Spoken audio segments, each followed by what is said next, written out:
Hello, everyone. Welcome to our official launch of the Youth Project. My name is Lorraine Persunkla. I'm the Executive Director of the Datasphere Initiative, and I'm here with the wonderful team of internet jurisdiction of Datasphere Initiative, who will then be introducing themselves. And I'll soon pass on the word to Mariana, who's been leading the project, and Carolina as well. So I just wanted to welcome you and thank our partners for joining us today. We're really excited about this project. And before we kick it off, I wanted to tell you a little bit about our work in the Datasphere Initiative. We are a young organization. We were just incorporated less than a year ago and publicly a little bit over a year.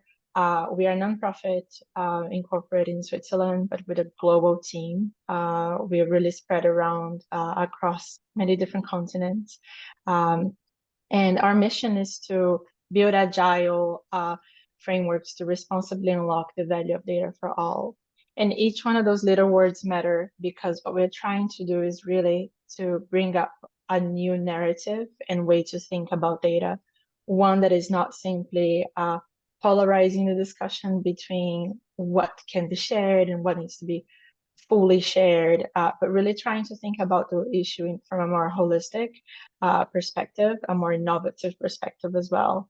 And we couldn't stay true to that mission of connecting stakeholders, of bringing more evidence, of amplifying voices and enacting change if we didn't connect with the youth voices as well that are important protagonists in the story that play a crucial role in the future of data. So this project is really dear to us, is really important, and it's one that I hope is going to have a lasting effect in the different projects that we have in the organization as well, be it through the fellowship programs that we have, to which we are starting a third cohort, also the work that we are doing around sandboxes and experimentation around regulation in different parts of the world, including the work that we started in Africa, but also the work that we're starting in a global perspective with the Global Sandboxes Forum, the work that we're doing around protocols and how to responsibly unlock the value of data by different groups of actors as well as the work that we have started with the publication of the Atlas on Data Governance, which is now going to be continued through a revamped observatory, trying to map the multiple organizations that are emerging in the space, which is right now just starting to get its own identity beyond issues of privacy, but also dealing with non-personal issues and data governance around this. We think that youth voices are crucial and need to be included within international processes, which is really an avenue where we are very much engaged in within UN, G7, G20 processes. And so this project, we hope that is going to inform better practices, but also more innovative and representative discussions at the international scene. So I'd like to kick it off this event and give the floor to Mariana, who is going to give you a walkthrough of the project and also explain to you how you can engage further in this exciting next months that we have prepared for you.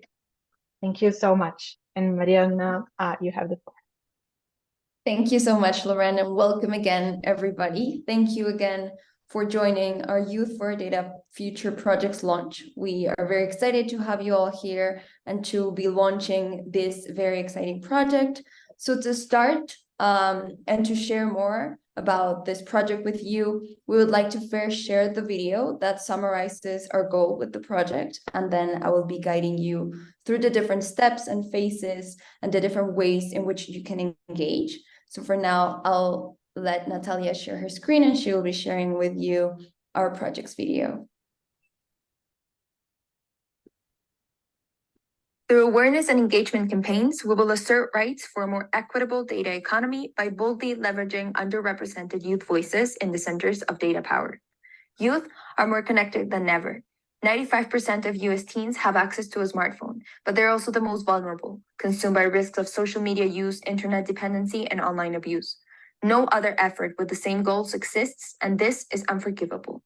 Decisions that impact youth, the seeds of our digital future, remain monopolized by adults, either through corporations targeting them as users or through governments shaping rules. The voice of youth is concerningly absent in data governance discussions. Introducing Youth for Our Data Future.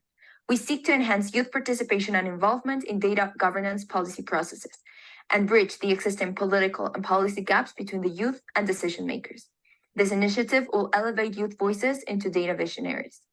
We will achieve this through a public campaign introducing the impact of the data economy in youth's lives and recorded testimonies in TikTok and Reels, and through fun and interactive online youth labs to exchange knowledge and bridge vocabulary gaps between youth and adults. Results and learnings will be broadly shared in relevant power centers through structured advocacy. The youth vision of our data future is there. We now need to showcase it. Let's boldly build a more equitable data economy and open the space for powerful youth voices.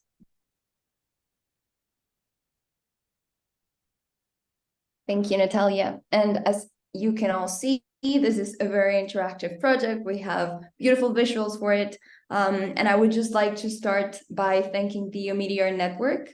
This video that you just saw is a video that we prepared as part of our application as we competed in the Future of Data Challenge, which is a challenge that was presented by the Omidyar network. We were one of the 10 winners, and we're very thankful for their support to be able to actually implement this project and start our dialogues with young people. So now I would like to start by sharing with you a brief overview of our Youth for Our Data Future project. So as you can see here, and as you saw in the video, this project pretty much raised from the gap that we started identifying between young people and adults, and how the decisions that are being made around data and how data-driven technologies are being developed, designed, and implemented nowadays lack meaningful youth participation. So as young people are concerningly absent in these spaces where decisions are being made, what we seek to do with our project is to enhance youth participation and involvement in data governance policy processes and make sure that we can support in bridging the gap between youth and decision makers. So in order to achieve this goal, our project has two phases. The first phase is a global public campaign. As you can see in the first square that you have here, the blue one, it's a global campaign. So we seek to introduce the impact of the data economy on youth's lives through recorded testimonies in TikTok and Instagram Reels. So this is officially the campaign that we will be launching today. I will be explaining more afterwards. But this seeks to pretty much capture and collect all of the stories, experiences, and vision that young people have across the world on how data is being used and how data should be governed. So I'll be sharing more details about this, but this is the global part of the project. And then on a second phase of the project, which will be starting in January next year, we will be focusing in the United States to conduct fun and interactive online youth labs to exchange knowledge and bridge vocabulary gaps between young people and adults. So the plan is for us to bring together young people from the US to start talking to adults, discussing all of these data policy issues and bridging these gaps to make sure that all of these experiences that young people are having related to data are actually collected and brought into the relevant centers where decisions are being made around data. And overall, from these two phases of the project, we are structuring our advocacy efforts to make sure that all of the results, the learnings, the insights, and highlights from both the social media campaign and the labs can be channeled through relevant centers of power where the Datasphere Initiative has either access, or we can also share more about these youth perspectives. So that goes from engaging with the G7, the G20, the US Congress, and other policy fora that are relevant where youth voices would definitely be valuable and change the way in which we're relating to data. So here you can see a more visual way of understanding the project. We have our first phase being the social media campaign, which we're launching today. And then on the second phase, we will be conducting the youth labs in the US and structuring the learnings from phase 1 and 2 through structural advocacy in relevant centers of power. So now I would like to share with you some of our project milestones. So we have brought together an amazing community of young people and people that are working with youth or related to data somehow. And we have created an advisory group. We kicked off this advisory group on July 13th. And some of our advisors are here today, not only to support the launch event, but they will be sharing more about the work that they're doing and hopefully also on how they envision this project actually impacting our data economy. Then we also launched an expectation campaign. Many of you we know have already started following us on TikTok and Instagram. Thanks for doing that. As you might have seen, we launched an expectation campaign in which we started adapting some of the more policy conversations that we have been having around data. So that goes from talking about data and privacy, technology use, but at the same time, how data could be used for the SDGs. And we launched a campaign on July 17th to start gauging an audience, creating some expectation around what this project is going to be like. And then we hosted two workshops with young people in which we co-designed and co-created this campaign. We are very grateful for all of their additions, their suggestions. They are the ones who ended up drafting many of the questions that we will be using as part of this campaign. And officially today, we're launching the awareness and engagement campaign, which is the first phase of the project. And as I was just mentioning, this was co-designed with young people. So this is, as you can see with the arrow, that's what's happening today. And the project will be running, the campaign will be running until the end of October. And by mid-November, we will be announcing the winner of the competition. Of course, I'll be diving into more details now on this. So let me go to that. Can everybody see my screen? Yeah, I think it's working, right? Yeah, it's working, yeah. Okay, great. So now with this quick introduction of what our project looks like and what we will be doing in the coming months, I will now like to officially launch the campaign and the project website. So as you can see here, and please feel free to take your phones, use them to scan this QR code, or take a look at the link that we'll be posting on the chat so that you can access the project website. So on the project website, you will be able to access not only the video that we shared with you just very recently, but also be able to read and take a look at the different materials that we have been producing around why are youth voices fundamental for our data future. You can take a look at different blog posts that we have written, different campaigns that we have already launched. And the most important part is that you can also take a look at the call for videos that we're officially launching today. So today we are launching the Youth for Data video competition. So this competition is officially our call for videos, our phase 1. And what we seek to do with this, as I was mentioning at the beginning, is to leverage the voices of young people and open up the space for them to be able to share their stories, their vision, the different ways in which they are relating to data, and how they would like to see our data future being built and reshaped in a more equitable way. So on the website, you can see all the requirements to participate. We invite you, either if you're a young person or if you have a community of young people around you, to please share this with them. So as you can see, this is officially the website where we're explaining how to join. So this competition will be running starting from today, August 30th until October 30th. And the most creative videos, the 3 top creative videos, will be winning a VR headset. This is officially the price, but of course, oh, sorry. Okay. This is officially the price for winning the competition, but at the same time, you're very much welcome and encouraged to even submit more than one video. So as you will be seeing here are some of the requirements on how to participate. Oops, sorry. So if you are between 13 and 30 years old from any place in the world and are able to produce a video in English, even if you use elements in other languages, you're welcome to participate, to join, to submit a video. And you can start submitting those videos starting from today until October 31st. And we will be announcing the winners on November 23rd. And now I'm going to show you some of the steps that you need to follow in order to participate. I'll just keep the video rolling so that you can take a look at the website, and then I'll go into the very specific details. So you can already take a look at this through the link that we posted on the chat. And now let me actually get into the nitty-gritty on how you can participate. So this is the competition that we're launching today. As I was mentioning, our goal with this project is to collect the stories of young people around the world and how data is impacting their lives, how they envision a more equitable data future.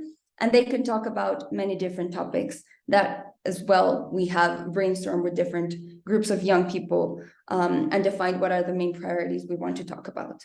So there are 5 steps in which you can participate in this competition. First, you can take a look at the different questions and challenges on our website. As you might have seen here from the video I just shared with you, there is a list of questions of different topics that you can pick from. So you can either choose a challenge or a question to answer that through a creative video. So those are the questions and challenges that we're referring to. You can pick your favorite question or challenge, and then you can conduct or create your own video. Here, I do want to make or be very clear that we also have the possibility for people to create or to record a video on a very different topic. So you can choose your own topic and create a video just based on something that concerns you or something you want to talk about related to data and your own experience. So then the third step is to actually record that answer or the way in which you solve the challenge in the most creative way. And we have this TikTok style or format as a standard format in which we want you to please record your video. Then the fourth step is to fill in the form that you can find on our website. That's the only way in which we can record your participation. So please upload the video to your social media. That can be either Instagram or TikTok, and then share through the form the link to that with us. And then finally, you can publish your video on social media, tag us, share the call with your friends, and make sure that we can reach as many young people from across the world as possible, because again, our voices matter, and we really want to leverage those youth voices and experiences to create a more equitable data future. So those are the 5 steps to participate in the competition. And here are some other details that I have been mentioning, but just to be very clear, the competition is officially open as of today, August 30th, and it will be running and open to receive videos until October 31st. The winners will be announced by mid-November. And again, if you take a look at our website, you can find the official rules of the competition, the different details of things you need to keep in mind. So please take a look at those. And of course, email us if we missed something, if you have any other questions, if you would like to do something crazy or more creative that maybe we have drafted in the official rules, email us and ask us. This seeks to be a very open competition so let your creativity flow and create your videos. And then finally, compete to win amazing prizes. As I mentioned, the 3 most creative videos will be awarded 1 VR headset. So please compete and hopefully win those surprise tech gifts.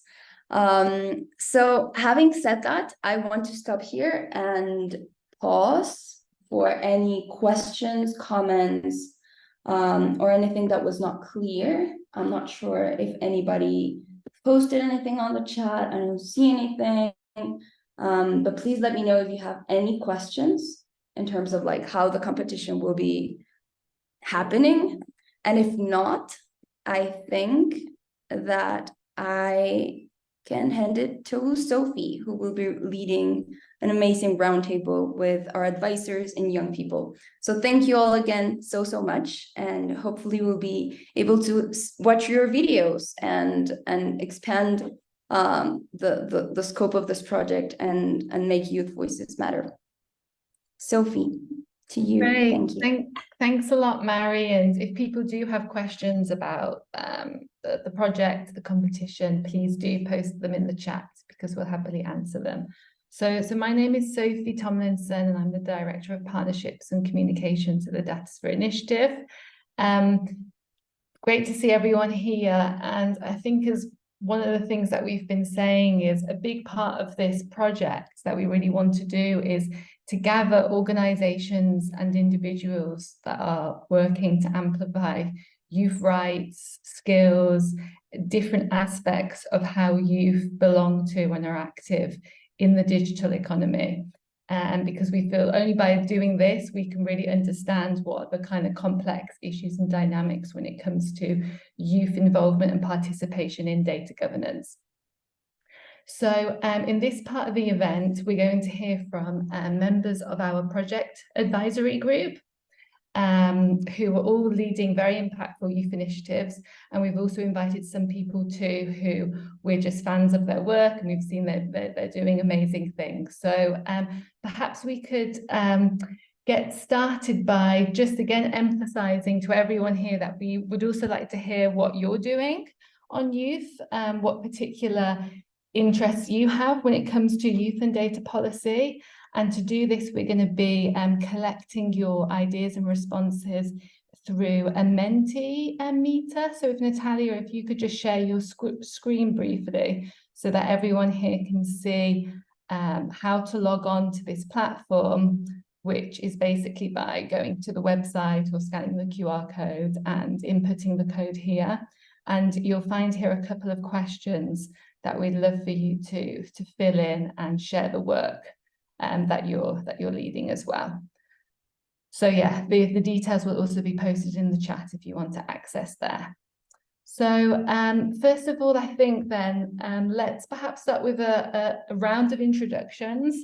So I'm going to invite first Lauren to introduce herself and her work at Girl Security, just so everyone's familiar with what you do. So over to you, Lauren. Hello all. Thank you for all of this important work. We're excited to help amplify it. My name is Lauren Buetta. I'm the founder of an organization called Girl Security, which is both working to advance diverse pipelines of professionals working across the security sector, of which, of course, cyber tech data is a central part of our work, while also transforming the security ecosystem to reflect the experiences and needs of diverse populations as well. And the populations we serve are ages 14 through 26. Thanks a lot, Lauren. Joao, could you introduce yourself and what you do at Alana? Sure. Thank you so much, Sophie. So first of all, good morning, everyone. It's a pleasure to be here. I would like to, first of all, congratulate Datasphere Initiative on the amazing project, especially Mariana, who is leading everything. So my name is João, and I'm a lawyer at Instituto Alana, which is a nonprofit organization based in Brazil that develops different advocacy actions to promote and uphold children's rights, including the rights related to data and their digital rights in general. So Alana maintains constant dialogue with different stakeholders to ensure that children's rights and their best interests are primary consideration in their decision-making processes. So those include Brazil's DPA, the Brazilian Congress, the public ministry, and business from the tech sectors. So in the last couple of months, Alana has been actively participating in the ongoing process of platform regulation in Brazil to ensure that regulation meets the standards set out in the UN Convention on the Rights of the Child and the General Comment number 25. So it's a pleasure to be here, and thank you again. Thank you, Joao. And I'll go to Jennifer. You can introduce yourself, please. Hi, everybody. My name is Jennifer. I work with Total News. Total News is a children's organization. We kind of want to say we are a child-centered organization where we empower children and young people to navigate the digital space. We do this through content. We create, curate, and circulate content with children. So children actually do the content creation, data development. And then number two, child participation. We are really big in child participation because we believe children and young people have a voice. They have an opinion that needs to be heard, and beyond heard, they need to be engaged in the process of implementing the decisions that they have recommended. So in child participation, we train children on child-led advocacy, on innovations, and on creating of content by themselves, and then we provide for them a platform where they can be able to publish or to engage with decision makers from not only Kenya but at the regional level, also at the global level. And then number three, we do research and innovation. We believe that you cannot be able to speak about the other two, about content and data. You cannot be able to talk about child participation if you don't have evidence. So we try as much as possible to start. We research around three areas: childism, or child-centered approach, and technology and media, and how they interact and how they affect children. And most of our research is child-led or child-focused. So we try to hear children from children perspective more than from the adult perspective. And we have been involved in quite a number of research that are child-centered or getting the voices of children. Thank you so much again, Carolina and the team, and Mariana, for this opportunity to be able to partner on this amazing project on putting young people's voices in the center of data governance. Thank you. Thanks a lot, Jennifer. Happy to have you here. I'm now going to Haman to introduce himself and his work, please. Yeah, thank you. Thank you very much, Sophie. It's great being here with all of you. My name is Germán Lopez. I'm part of the board of the Youth Standing Group of the Internet Society. Actually, right now, I'm taking part of one of the events we organized with the community of young people from Latin America, the Youth like IGF, or Regional Internet Governance Forum. And what we mostly do in the Youth Standing Group and the work that we try to do also in the Internet Society regarding youth is empowering communities and empowering young people from different parts of the world. We have around 1,800 members across different countries and across different chapters of the Internet Society. And what we've been trying to do is create a platform that allows them to interact with each other and also create different opportunities for them to travel and network with each other. So we have different programs, as for example, the Youth Ambassador, that I'm actually this year one of the 15 ambassadors from all over the world. And we also try to promote young people coming up with different projects and different initiatives that have their own perspective, their impressions, and how to face the different challenges that the internet has nowadays, and try to make young people, try to make all the youth relevant and one of the crucial parts of building the internet of the future. So on that note, what we try to do and what we strive to be is be able to be a platform for the leaders of the internet of the future, also being able to promote these different ideas, to include these voices in the general discussion of internet governance and how the internet ecosystem works or should work. And again, it's a pleasure to be with all of you, to work with Datasphere, because naturally, besides everything that has to do with internet governance and the internet ecosystem, data and how data is managed and processed plays a fundamental role in building this future of the internet and, of course, the future of the world. So it's great to also have new spaces, different spaces where young people can also talk about what they think, what they feel, and how they think we can build a better future together. So thank you very much. Thanks a lot, Haman. Kyla, over to you if you'd like to introduce yourself and your work. Thanks for being here. Absolutely. Thank you so much for having me. And hi, everyone. I hope everyone's having a great day on every side of the world right now. And so I'm super excited to be joining you all. Thank you for these awesome efforts from the Youth for Data campaign, and thank you for inviting all sorts of voices to join the table. I'm Kyla, and I am 21 years old. I'm a student right now myself, so I study computer science at Stanford University, but I also have been passionate about cybersecurity from the time I was probably 13 or 14 years old. So when I was 14, I learned that 90% of cyber attacks are caused or stem from human error. And that really jolted me to want to do something greater than just myself and my community. So ended up starting a nonprofit called Bits and Bytes Cybersecurity Education, which is a 501c3 that's dedicated to educating and equipping all vulnerable populations from the ages of 5 to the ages of 95 and above with the cybersecurity risk mitigation skills needed for the future. So what that looks like is really educational modules for teachers and students to really engage with this content for youth by youth curriculum that's built for schools and youth groups everywhere. And then obviously a level of advocacy and blog posting and just getting the word out there about cyber threats today. So I'm involved with that. And then I'm also really passionate about empowering women in the space and making sure that we're having conversations that, again, just involve everyone at the roundtable. So I also co-founded a initiative called GirlCon Conference, which is an international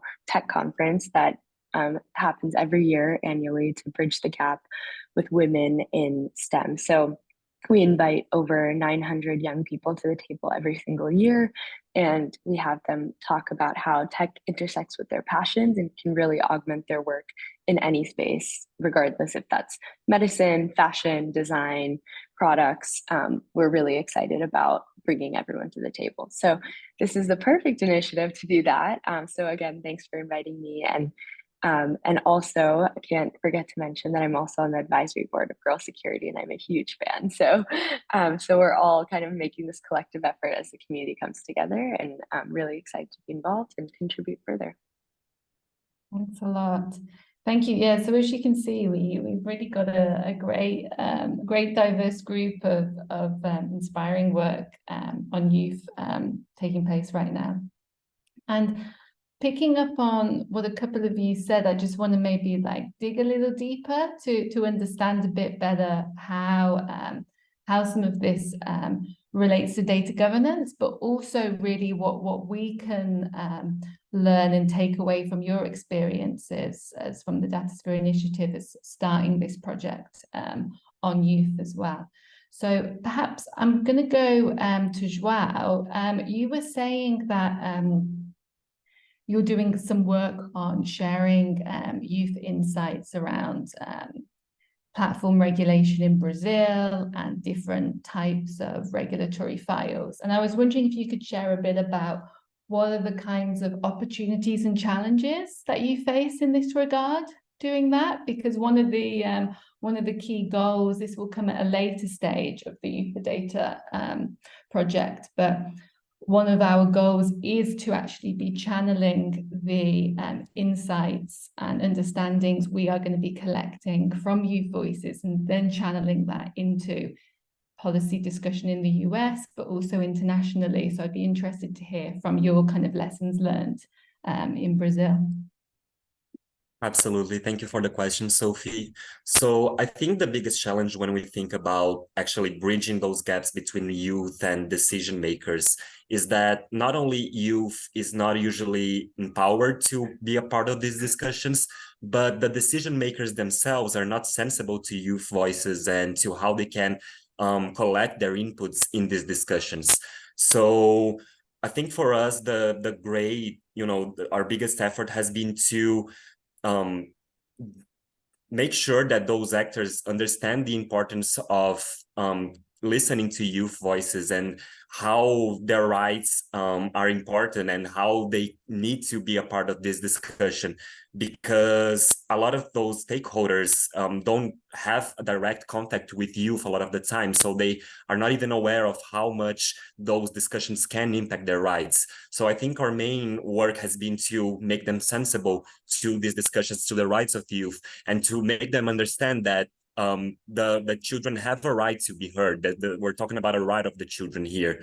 So this is has been our main goal regarding those actors, and also to make sure that they are able to, you know, listen to youth in a way that is meaningful to them, because I think a lot of the time those actors, you know, they want to hear the voice of young people as long as they are behaving as adults, or as long as they fulfill a certain number of, you know, pre-requirements to be heard. And this is not meaningful participation, because we want to make sure that youth is actually being contemplated in those dialogues and in the participation on those processes. So I think our main work here has been not necessarily directed to youth, but to those stakeholders who need to do their part of the work to make sure that they are able to incorporate those voices in their decision-making processes.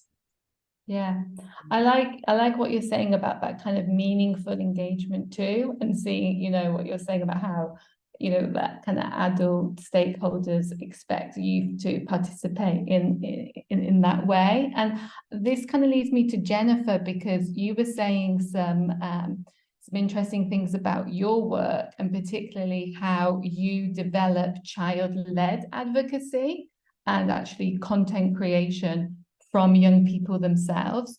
So perhaps if you could just share it in a bit more details of why this is important, and also kind of what kind of results, or if you've got any kind of examples of this that you could talk about or post in the chat, I think that could be helpful. Thank you so much. Thank you so much for that question. So you can see next to me here, I have a young person. Okay. So because I believe some of these sessions, when I come to this session, I would answer, but it would be more powerful for a young person to answer that question. Totally, please. You hear it from the horse's mouth, literally, so that they can be able to answer why do you think it's sponsored and why child-led. So Brian, his name is Brian, just turned 18. So that means he's just stopped being a child, but I worked with Brian for the last 5 years. And I would want him to answer that question, because for me, I think he's more authentic than me answering that question. Brian? Yeah, sure. So hi everyone, my name is Brian King. I am part of the Kids Adventure as well, former kids. But yeah, the question is, why is it important for youth and young people to basically be involved in decision making, especially in data governance? I mean, the basics, of course, that they are one of the major consumers. That is just the basic outline here. But also to just remember that most of the tech platforms that we have right now were either made by youth, or, I mean, right now they might be old, but they were made by people when they were young people.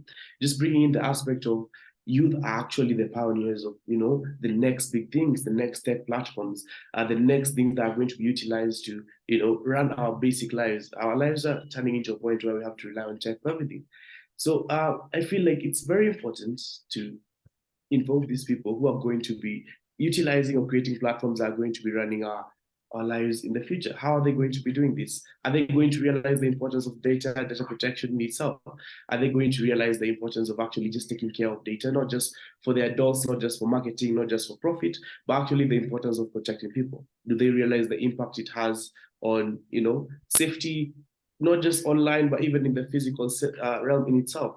And also, someone mentioned that it's a right to be involved and the right to participate. I think it's a fact that is usually you know, overlooked, that it's actually a right for people to be involved in how their data is going to be used, or how their data is going to be spread around, for what purposes it's going to be spread around.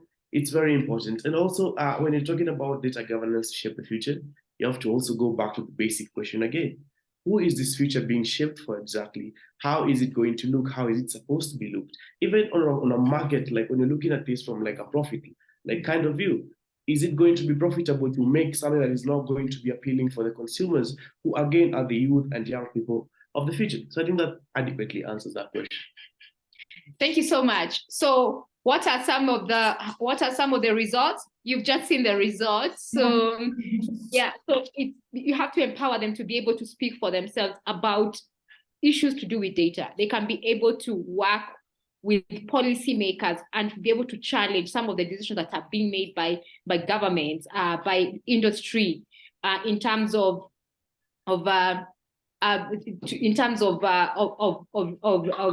what is being decisions really are made around data. Okay, I'll give an example. In Kenya, a couple of weeks ago, there was a WorldCoin. I don't know if you've seen that story, and a lot of young people went to just look through the eyeball to get $50.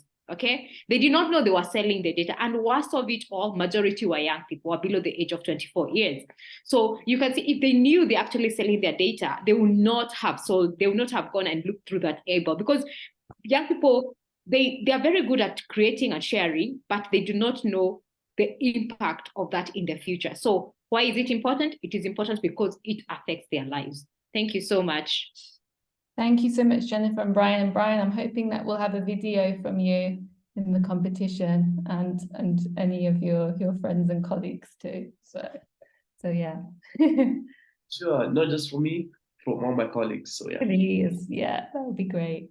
Great. Well, I think this makes a great segue to Lauren, if you want to come in and share some thoughts, because what was making me think about some of the, the fact that youth need to be kind of direct actors in discussing and engaging in these issues, but how do people also get the understanding and skills of these kind of technical data security kind of questions that come into? So just if you wanted to comment on what's been said or stuff. Yeah, I mean, it's again, it's so remarkable, all of the important work that's being done. And the note about it being a right, just sort of, I can answer the first question, but it made me think of, we just participated in this task force by the Atlantic Council on what they call trust and safety, which might be probably a familiar concept, but it's sort of a new field from the pipeline perspective. It's a specialty of its own. And the idea is, how do we build a more trustworthy internet? And we had representatives from the UK and other parts of the world joining alongside the US, and that question of rights becomes so complicated from the perspective of the US because of the Constitution, essentially, and Fourth Amendment right to privacy. And so there was a lot of heated debate over whether or not it is a child right vis-a-vis the United States legal infrastructure, or if it's not. And I think all of us just took away how complicated, it's not just the policymakers, it's the lawmakers.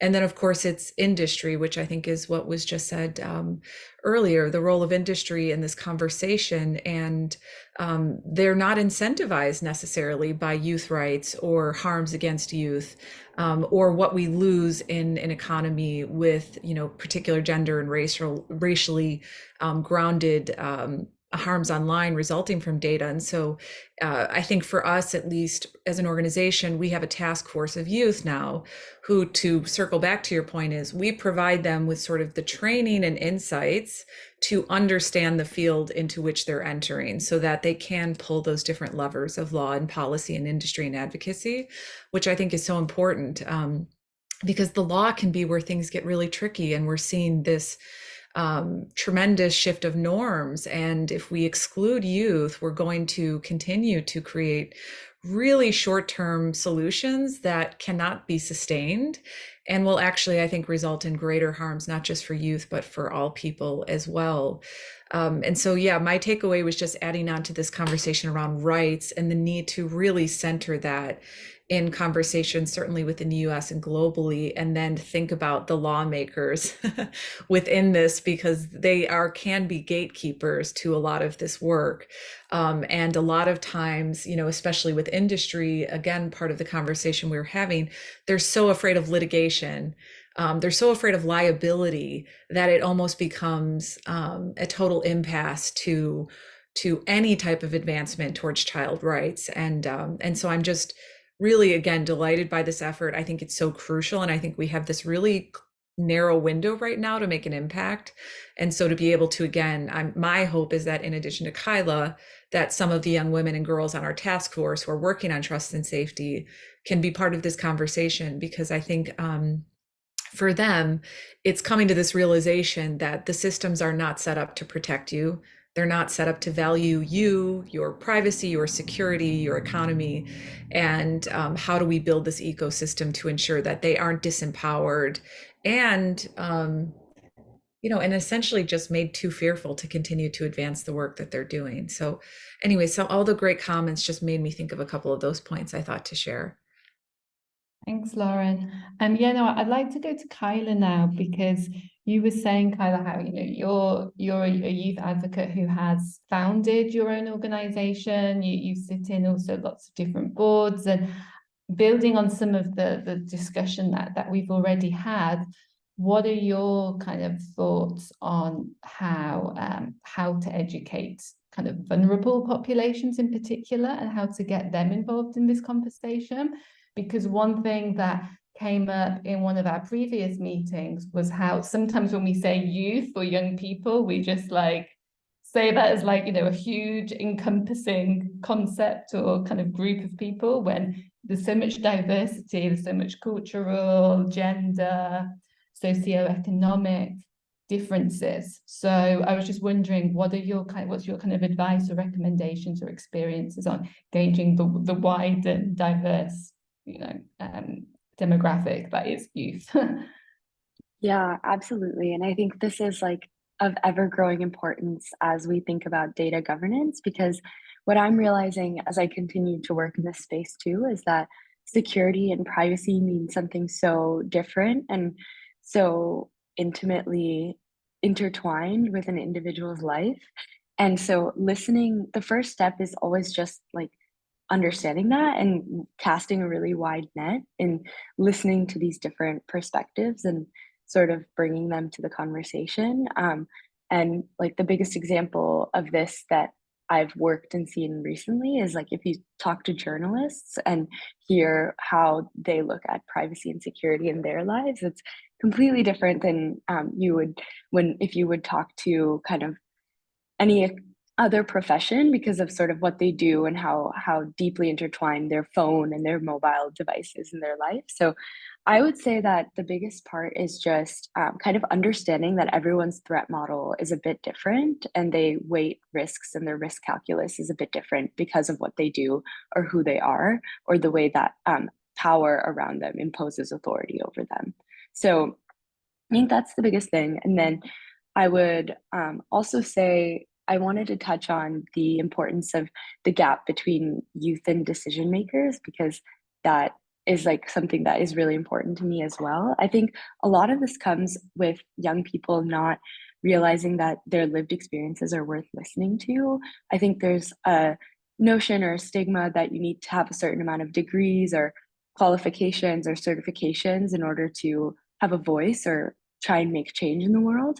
And I think that if we bring young people to the table with the understanding that we just want to pass you the mic and understand how do you see security and privacy in your life, and that is enough, like that is enough to bring you here and highlight your voice. I think that is highly important, and what I've seen makes a whole lot of a difference. And I think the whole key is that if we're trying to make decisions that involve young people, you have to make sure that young people are at the table if you're trying to make a decision about their future and their lives. So if we're talking about workforce issues and cyber and how to involve and bring a diverse group of people into the workforce in the pipeline, then it's important that we involve, the generation that's going to be a part of this pipeline and ask for their inputs as well. So that is sort of the whole, I think, framing around how we should go about thinking about data governance, is that we are going to be the ones building tomorrow's technology. And I think my other panelists have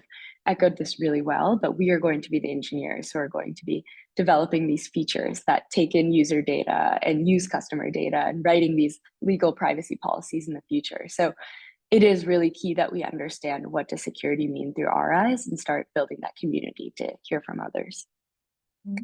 Thanks for that. No, and yeah, it links also to what Brian was saying about shaping the future for who? And I think you're really pointing to that too on a more practical sense as well. Before I open it up to everyone else, I want to go now to Germain, if he's still there. Germain, if he's still there, because you mentioned how ISOC and many people are familiar with the Internet Society and its global reach. You were saying how youth are going to be the ones who are, you're providing really the platform of internet leaders for the future. And maybe just to kind of wrap up a bit, some of this discussion is, what are some of the kind of inspiring ideas that you've been hearing from the youth, the Internet Society, in terms of what they want to see really as internet of the future? And if it could relate to a data issue, that would be great to share. Absolutely, Sophie. Thank you very much again for that great question. As you know, what we believe in ISOC is that we need to guarantee that the internet is free and open and creates benefits for everyone. Of course, everyone, not depending on race, ethnicity, gender, and of course age. So we think that in order to build that future of the internet, and in order to guarantee that the internet continue to be open and decentralized as we know it today, we need to include and keep working with the new generations, keep working with young people in order for them to also understand and also provide their inputs on how we can guarantee that the future of the internet is open and safe for everyone. Particularly, we're really interested on seeing how we can translate in a certain way the different issues and the different perspectives that young people from all over the world feel about very pressing issues and how they're being represented in the internet. So we're working really closely, for example, with topics related to encryption, because we want to guarantee that children stay safe online, that teenagers stay safe online, but at the same time, we want to guarantee that we can protect them while also protecting the fundamentals, the pillars of how the internet works and how we think it should work. Of course, we want to have an internet that guarantees the standards that allow for everyone to be safe, especially children, especially teenagers, because they might be particularly prone to different kinds of dynamics that might affect them. So we want to hear them, we want to talk with them, and of course, what we try to do across the different standing groups that we have in the Internet Society is keep an open conversation about all these different topics. Particularly in the Judge Standing Group, we're really interested in creating these different platforms, these different projects, where we can, as young people, cooperate, network, and also provide our inputs on the different challenges that we see for the internet today. So we've been working a lot, for example, on encryption, as I mentioned, but also on avoiding internet fragmentation, also promoting secure internet ecosystems. And even though those are some of the topics that are pushed forward by the organization as a whole, we want to provide the perspective that young people have in them. And I think something that's very fortunate of the Internet Society is that a lot of the engagement that comes from young people are actually from people from all over the global South. So what we're saying is that we are able to capture not only the vision of young people, but also young people that are part of the global South. So as I told you myself, I'm from Colombia, so I'm from Latin America. A lot of my folks and colleagues are from different parts of Africa, Southeast Asia, Eastern Europe. So there's a lot to capture on that and a lot to learn from that, because what we see is that even though we have these different locations all over the world, we have these different perspectives on how the world works, how the internet works, but in the end, we're able to talk this common language of promoting an open and secure internet that benefits everyone. So I would say that projects just as this one, as the Datasphere, that try to create those platforms and that try to allow for that conversation to happen are absolutely important and absolutely valuable, because we're seeing now, probably more than ever, the key role that data plays on how not only the economy or companies or the government works, but in the end, how it's really shaping how our society is and how we need to be included and how we need to include everyone in this conversation, as we have been trying to do for so many years, for example, in internet governance.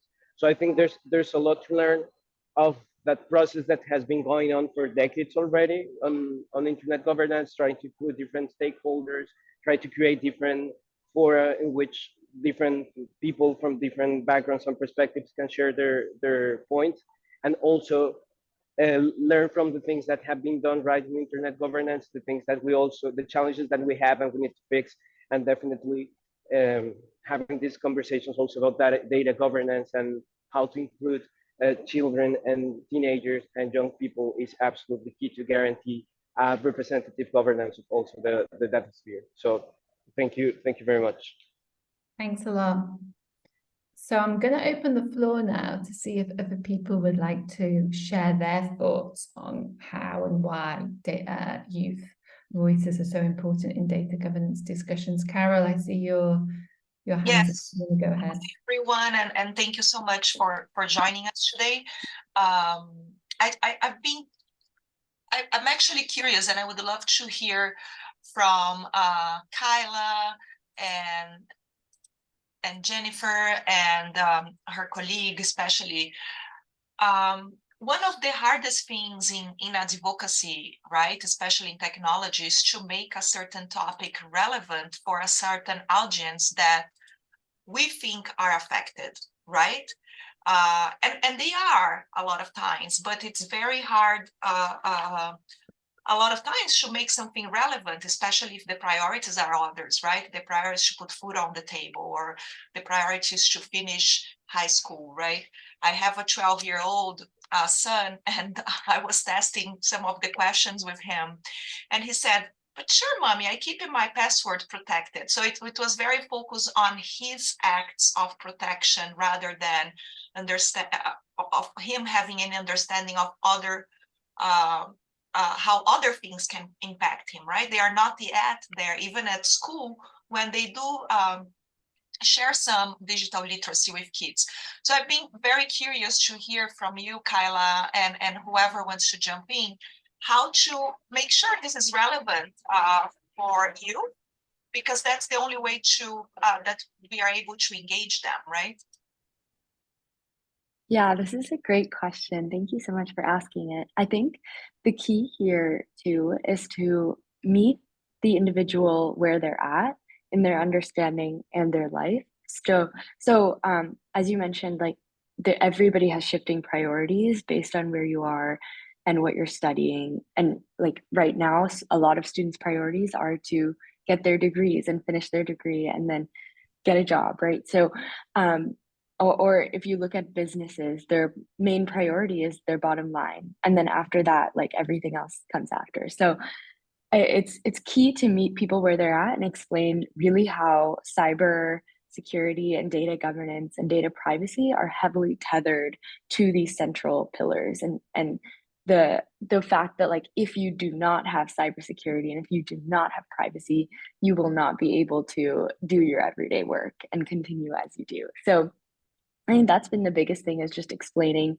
how exactly it ties into people's various passions. And I think I read or researched a statistic out there that was saying that 75% of Generation Z wants to work on something in their career that impacts the world, that's a high impact job. So just tying to those central values, right? If Generation Z is looking for a high impact job, cybersecurity and data privacy roles are very high impact, but it's just a matter of putting that messaging out there by saying that, by showing those stories of individuals who have helped save other people or helped hospitals during a time of crisis that really play onto those value stories. So hopefully that's helpful, but it really is sort of a nuanced conversation and a conversation about personalized education, really.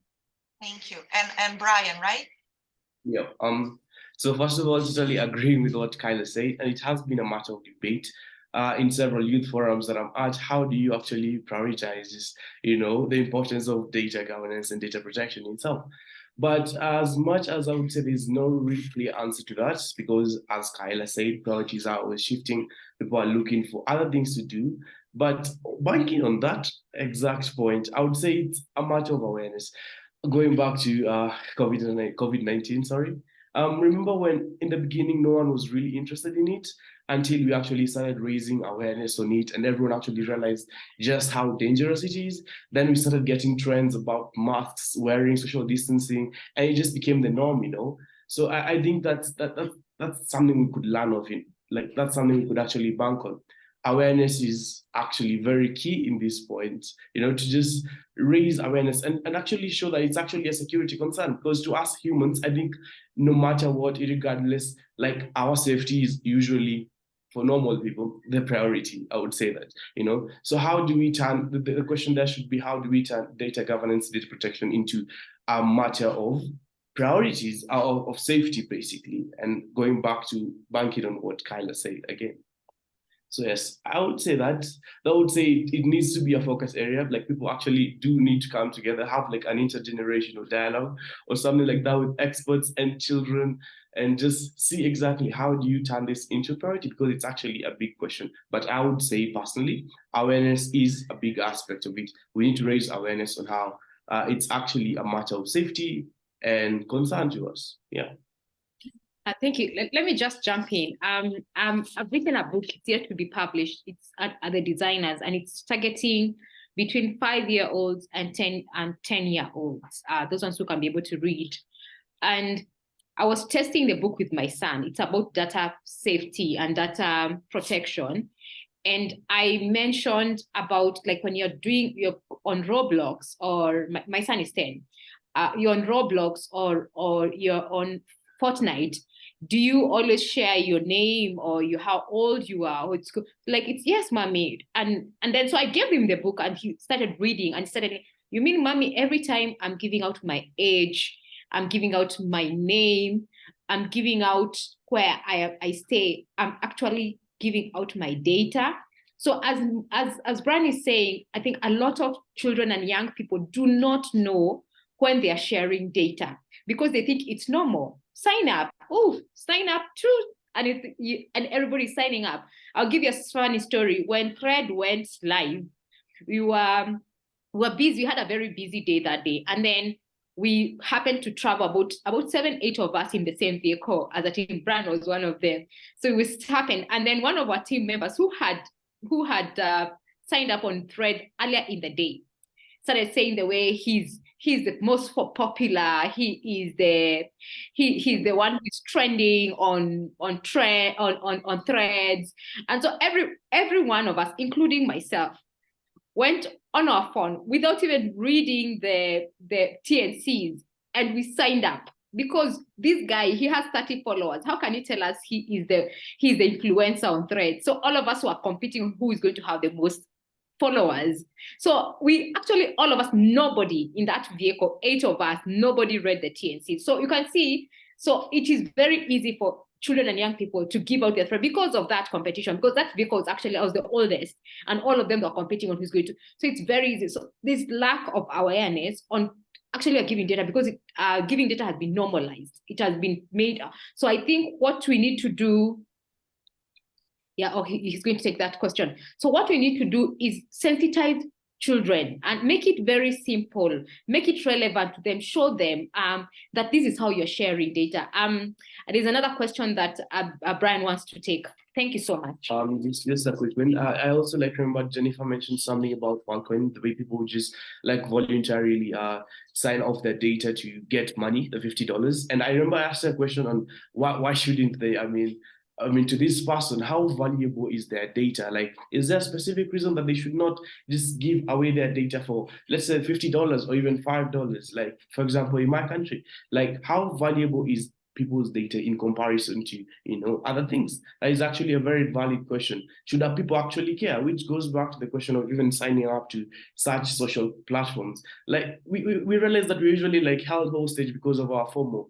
Like, you're signing up for let's say a social media platform, won't mention any, and the terms are so terrible. But because everyone is on it, I mean, you see the terms are terrible, but you don't want to miss out, and you don't really have a choice. It's either you accept the terrible terms and conditions, or you don't get to utilize this crucial platform for connection. I mean, you're being held hostage, number one, by your instinct to just be be a social creature, and also by your FOMO, something we should also consider. And I was just actually commenting on Caroline Rizzini, who was saying, but also an understanding of what can be sensitive and what is not so much in terms of risk that it might pose to their lives. Just wondering, what exactly should we give? What should we not? Because sometimes we do have to give data for us to actually, live conveniently in the digital world. Yeah, thanks, Brian. On that point, I just want to bring in Soledad because she's been doing some work on critical digital education in this regard. So do you want to share? Yes, thank you. Sorry, and I've been mostly listening to this amazing group, and it's wonderful for Datasphere to invite and break somehow my filter bubble. I launched an initiative called HackLack that is researching and advocating for this idea of critical digital education, that it's basically trying to reflect on which are the digital divides that we have so far. We have the access to technology, there's a lot of content, but then how do we make a meaningful use of this technology or a use that is for the common good somehow? And for that, we need an education that it's not only about using technology, but to make sense, to decode it. And for that, with the initiative, we're researching these digital education practices with a group of different stakeholders. Every project is limited in time, and we iterate a didactic in which people can introduce a topic, but it's mainly based on dialogue and talking about different experiences and different tasks and call to actions to research technology in our communities, in our lives, how we feel about it, what data it is available, which groups are being left out of the conversation because of lack of programs or funding, and what we can do to change this altogether, because this needs a collective effort and a broad effort. So I really like how everyone is working amazingly on these topics. We always try to take note of what we did. It's always an iteration. It's a work in progress. There's a lot to be done, and there's a lot to be included in curriculum on digital education practices about making sense or having this critical consciousness about the effects and what we want technology to take a role in our societies. So we record podcasts. We are also experimenting on ways of writing collaborative blogs that are also an educational practice through that writing process. And that is filling the internet with your work also. It's showing your voice, your unique perspective. What are you doing through your communities, and how this collective effort can be intergenerational. That's also a great challenge and an amazing field to be discovered. How can we make these discussions and building our digital societies in a way that it's intergenerational, which is not easy, but all our drawbacks and our advances are amazing to be written and reflected at, and write this story also ourselves. And also have an intercultural discussion. That's what I want to say. And I'm going to share the link to the No Minor Futures campaign, that we share the resources and the stories that we did, and as an example for you to be maybe inspired on ways of sharing your work. Thank you. And please, anyone else, if you have links to your work or examples that you want to share in the chat, please do. Lorraine, had your hand up. Would you like to make a comment? I do. Thank you so much for a fascinating exchange. And I really love the questions that have been brought up. And I've been thinking about it. And for me, it's important that we think to this, how do we make the point across to youth, right? We need to make sure that the answer is a two-way street, because while it's crucial for us to make sure that we have the right narratives, and that we are able to really raise awareness for youth on these topics, and also make sure that they have the capacity building to be empowered to act on these topics.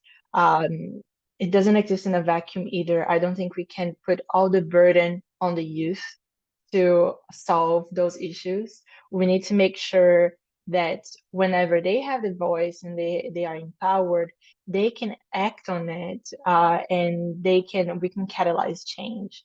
And so much of that change needs to go through structural change, through institutions, regulations that are ongoing, conversations that are happening internationally at the global stage, but also nationally.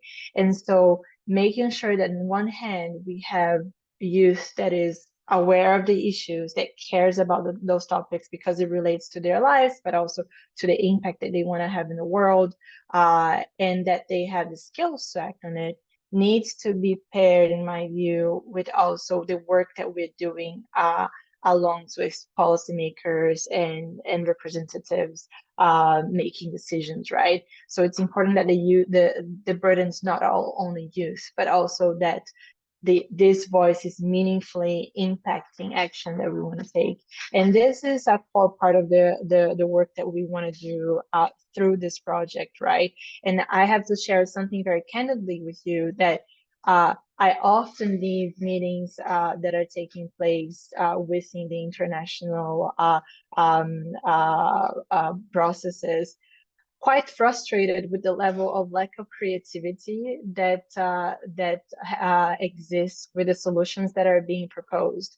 So typically, the adults in those rooms, they are as lost as people that as youth that have no really access to those conversations. The solutions keep on being, let's do a new international treaty on this, or let's build a new task force on that. And for me, to a problem that is so complex and new, such as the one for data, we need to be able to think outside the box and be more creative and bold with the solutions that we are proposing. And that's what I'm hoping for this project, really, to be able to really add new solutions to the table, so that we can think with new tools, because we have very new challenges that we're facing, those that are relevant to a number of different issues at the same time. Data is cross-cutting across society in different topics. It's one that it's very much cross-border as well, although we live in jurisdictional bordered world. Those issues are really permeating so many different really perspectives and of our society. So for me, it's important that we have youth and bridging both their voices with the decision-making processes. And so hearing from you is really fantastic in terms of how do we make sure that we are connecting those two dots and making sure that not only we're hearing from you, but we can act on it. Thanks a lot, Lorraine, and thanks to everyone who's contributing in the chat as well. I think some of the issues and things that we're digging into the chat there, I think could be good topics or further things to discuss in some of the youth labs that we'll host next year as another part of this project. But my colleagues will post links in the chat where, if you haven't already signed up, or you want those links to enter the competition again, we'll put them in the chat. But now I'll hand over to Carolina, who will close the session. But just a thanks a lot to everyone who joined the round table and everyone's contributions. It's been really, really interesting and really helpful for this project. So thank you so much for your time. Thank you, Sophie, and thank you, everyone.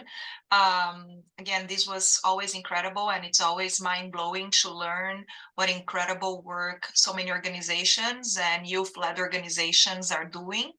I'm really looking forward, Kyla and Brian, to engage with you and all the voices you are able to bring together to the table. It's always pretty incredible, and I couldn't agree more, Kyla, on the issue of the technical community. More and more, I also have an appointment at the data science school at Boston University, and you see how much those folks, the data scientists of the future, are the ones leading a lot of this work within the umbrella of public interest technology. So it's pretty true and pretty incredible. So we definitely should hook up with that community too. But before we say bye, I just want to make sure to welcome and give some minutes to Lisa from Omidyar, who is part of their work on youth. Lisa, are you there to join us? Yeah. Hello, welcome. You are mute. I cannot hear you. Okay, great. Wow. Can't believe we're still doing this. Hello, everyone. Thank you so much for joining us today and for all of your insights. Like it has been such a wonderful way to begin my day. I'm based in the US, so it's like top of my morning, but this is really, really wonderful to begin my day with such thoughtful voices. And congratulations to Datasphere for this really exciting project launch today. By way of introduction to all of you, my name is Lisa Podell. I'm an associate at the Omidyar Network. We're a social change venture. We primarily provide grants and support systems in our three main areas of work: reimagine capitalism, working towards responsible tech futures, and building cultures of belonging. I work on our entire data and AI portfolio, but especially relevant to today, I think, is our portfolio that focuses exclusively on this nexus of digital natives and their inclusion and advocacy for our collective tech futures. I have to say, Datasphere has been a really core partner of our work for some time. And as Mariana noted earlier, this project won as one of our Future of Data challenges earlier this year. It was judged by a panel of expert judges in the field and other peer institutions. So what that highlighted to me even then and now is how folks in the wider field do understand the urgency and the criticality of including youth voices in data and tech issues, including in governance and how we govern and think about these systems going into the future. But, I don't think anybody's disputing that like equitable data futures, as we keep saying, for all of us requires like work and input from all of us. And yet, so far, youth voices have been abysmally lacking in all decision-making spaces, especially like when you think about including youth voices without patronizing, without tokenizing, but actual meaningful participation, as I think one of the participants also noted earlier. I think, well, I mean, I'm clearly preaching to the choir here, but this project is really exciting in bridging that gap going forward. I'm really, really excited that the momentum and movement that Datasphere has already started with this campaign sounds like even in the early stages, but especially today, sitting here listening, like with such a stellar advisory board. And earlier when Lorraine was talking about how the iterative ways that you co-design this project with youth in mind and youth involvement, that has been really heartening for me to hear. I'm really excited for the campaign, the videos to come, and the policy labs that would follow after. So congratulations again, Datasphere, for all of the work that you've already done to like get us here, and now this exciting phase that you're launching. So really, really looking forward, and thank you, everyone. Thank you, Lisa. And again, thank you, everyone. And if you have not yet followed our social media sites on this, the TikTok, the Instagram, and our website, please do join. There are some hilarious videos there. Our team, especially Mari, Andrea, and Natalia, they put it a lot of effort, even themselves dancing around. So it's really cool material there for you to review and share to involve more people. And Mari, do you have one final word? And thank you so much, all. Thank you, Carl. And I just want to echo what everybody has been mentioning. Thank you so much for joining this launch, and at the same time for joining this cause of actually leveraging young people's voices. I want to echo what Lisa was saying, not in a patronizing way, but really opening up the space so that youth can take up space and can really participate, share their visions, and share the ways in which we can really build a more equitable data future. Now, I just want to share very briefly 2 final slides with some final invitations and steps that we have envisioned for us all. So the first and bigger thing, of course, is to please visit our project site and, of course, engage with our campaign. So that can either be you directly recording a video, sharing your video, contributing to the campaign, and participating in the competition. But at the same time, join the call and join the whole campaign and share it with your colleagues, your friends, the communities around you. We really want this project to have a broad reach and a global reach. So we want to get as many voices involved. And to that end, we can only do this with your help of spreading the word. So please do that. And then finally, follow us on social media. I'm going to share with you 2 QR codes to the Instagram and TikTok accounts. You can scan this with your phones. You can just open up the camera app and scan this. We'd be very, very, very grateful, not only if you can follow us, but also if you can take a look at the content that we have been producing as part of the expectation, and then share the video that is coming up with the official call for videos and the launch of the Youth for Data video competition, so that more people, especially young people and youth between 13 and 30, can actually know about this open call for videos and can participate and engage in this project. So again, I just want, I'll leave this a couple of seconds, but just to say thank you all very, very much. We are very grateful that this is actually happening. Thanks again to the Omidyar network for also supporting this work and making sure that this is actually a reality.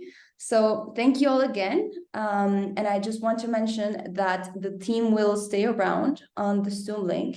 If anybody wants to stay and chat or ask any other questions, we will be here for a couple of minutes in case you want to discuss any